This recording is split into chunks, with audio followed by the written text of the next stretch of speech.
그리고 올해같이 더운 폭염이 또 있었겠나 이런 생각이 드는데 입추 지나니까 하루 아침 공기가 벌써 달라진 것 같아가지고 아침 저녁으로는 좀 괜찮다 싶은 생각이 듭니다.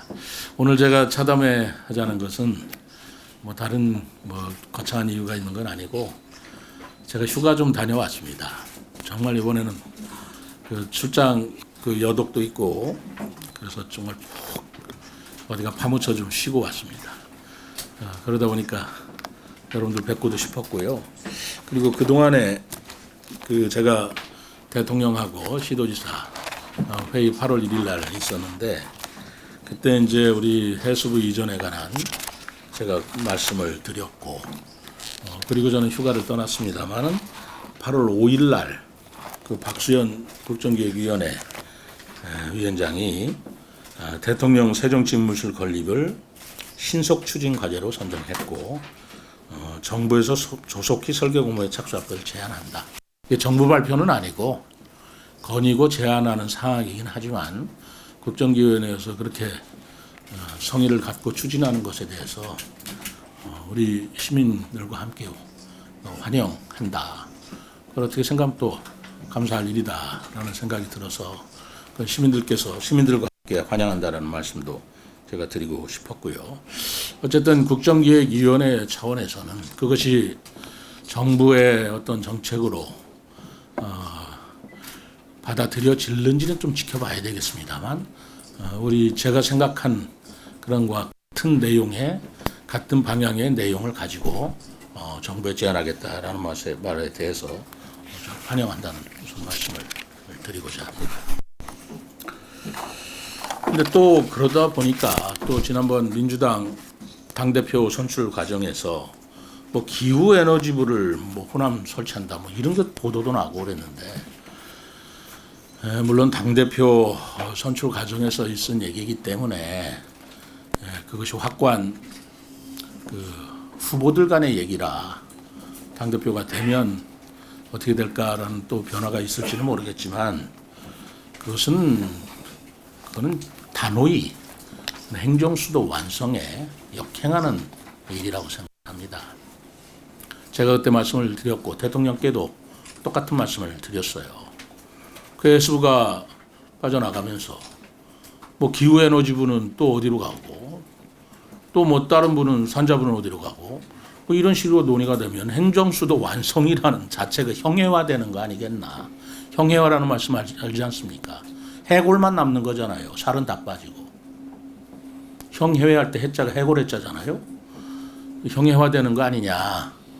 그런 생각을 가지고 있는데 그런데 그때 대통령께서도 중앙부처가 이렇게 찢어지는 것은 바람직하지 않다.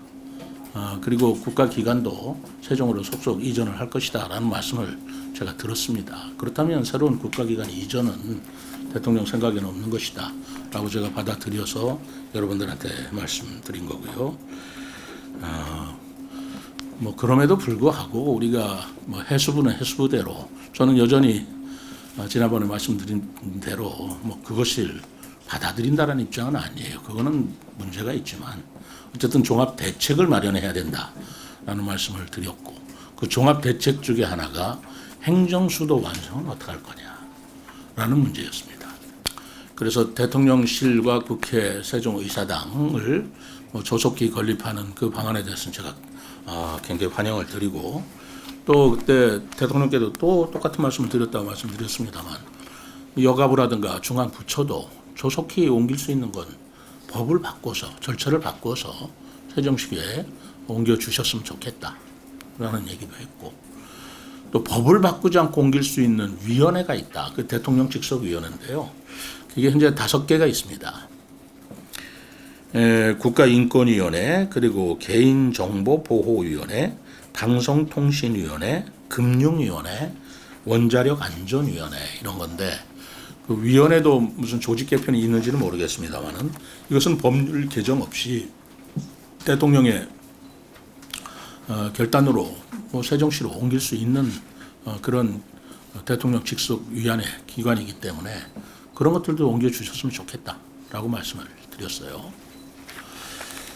이제 그거 이외에도 저는 세종시가 해수부가 빠져나가면 거기에 입게 되는 손실이 지금 전문가들이 여러 가지로 종합적으로 판단하기에는 관련 기관들이 또 그 3개 기관이 있잖아요, 세종시에. 그것이 빠져나간다면 우리 세종시에 끼치는 경제적 손실이 1,000억 내지 약 1,500억에 이른다라는 분석을 제가 보고를 받았습니다. 이 문제도 우리가 간과해서는 안 되죠. 지금은 그대로 있으니까 피부에 와닿지 않을지 모르지만 연말 막상 해수부가 썰물 빠지듯이 빠져나가면 우리 상가공실이라든가 우리 소상공인이라든가 라는 분들의 그 공허한 허탈감이 당장 내년 초에는 피부에 와 닿을 것입니다. 지금 아무리 이렇게 얘기해도 피부에 안 와닿기 때문에 설마 하고 계신다면 전 그렇지 않다. 굉장히 중요한 문제다. 그렇다면 이 부분에 대한 종합대책, 보완대책도 필요하다라고 저는 얘기를 했고 그러기 위해서는 특히 공공기관 같은 것도 아까는 정부기관, 또 하나는 위원회, 또 하나는 공공기관 같은 것도 세종시에 많이 이전되기를 저는 바라고 그거를 또 제안을 할 것입니다. 그거는 공공기관은 뭐 대통령께 말씀드릴 사안이라기보다는 지방시대위원회에서 그걸 관장하고 있기 때문에 제가 김경수 위원장께 제가 조만간 한번 만나자라고 얘기를 했고 만나서 이런 얘기를 하려고 합니다. 근데 공공기관이라면 어떤 게 세종시에서는 의미가 있느냐. 저는 한글문화 도시이기 때문에 예를 들어서 한글박물관이라든가 또는 한글과 관련된 세종학당이라든가 이런 공공기관이 세종에 왔으면 딱 적합하겠다라는 생각을 가지고 있습니다. 이런 것들도 추진했으면 좋겠다. 이런 생각으로 행정수도 완성과 그리고 해수부가 말하자면 빠져나감에 따라서 빈 공간을 우리 세종시에도 정부 대책으로 종합대책으로 세워줘야 되는 거 아니냐라는 말씀을 그때도 드렸고 이제 또 드릴 것이고 앞으로도 계속 그거는 추진해 나갈 것입니다. 우리 언론인 여러분들이나 시민 여러분들께서는 지금 솔직히 말해서 피부에 와닿지 않기 때문에 뭐 간대요? 가나보다라고 생각하실지 모르겠는데 저는 그렇게 생각하지 않습니다. 저는 그렇게 생각하지 않아요. 그것이 제가 세종시의 이익을 위해서 반대한다라는 입장에 서 있는 건 아니고 제가 7가지를 국정효율성이라든가 뭐 여러 가지 말씀을 드렸습니다만 해수부 가족들 입장에서 한번 생각해 보십시오. 제가 우리 직원한테 장난삼아 물어봤어요. 우리 다 같은 공무원 아니냐. 세종시에 근무하는 직원들 저희들도 지금 본청 직원이 한 1,500명 되는데 갑자기 정부 방침에 의해서 여러분들 여수나 순천으로 금년 연말까지 이전해야 된다. 그럴 때 느껴지는 당혹감 내지는 그거 어떻게 생각되겠느냐 그랬어요. 얼마나 많은 생각이 들겠습니까? 당장 우리 아이들 그럼 학교는 어떻게 해야 되지? 다니던 학교를 전학 가야 되나? 아니면 학교는 마치게 해야 되지 않나? 그러려면 누가 있어야 되는 거 아니야? 할머니가 있어야 되나? 엄마가 있어야 되나? 아빠가 있어야 되나? 요즘에 또 그 맞벌이 하지 않는 부부가 또 많지 않잖아요. 누가 있어야 되나? 그럼 가족들이 산산이 찢어져야 되는 건데 그거 개인의 삶의 문제인 것이고 헌법상의 행복 추구에 관한 문제이기도 한 것인데 거기에 아무 대비도 없이 여러분들 그런 상황에 놓였다면 어떻게 생각하겠나? 우리 세종시청 남의 얘기할 거 없어요. 우리 시청 여러분들은 어떻게 느껴지겠나? 그랬더니 정말 얼굴이 굉장히 굳더라고요. 당황스러운 거 아닌가? 사람이라는 건 똑같은 거다. 근데 같은 공무원끼리 공감 능력이라는 거 있는 건데 상대방의 고통이라든가 상대방의 어려움을 어떻게 우리가 공감하냐? 난 그게 너무나 공감이 된다. 해수부 직원들 가족들 어떨까 생각하면 기가 막힐 것이다. 이런 것들을 우리가 저는 저거나 그분들이 다 저희들 시민 아니었겠습니까? 다 시민들이잖아요. 그분들의 그런 낭패감, 당황스러움, 당혹감, 어떤 그런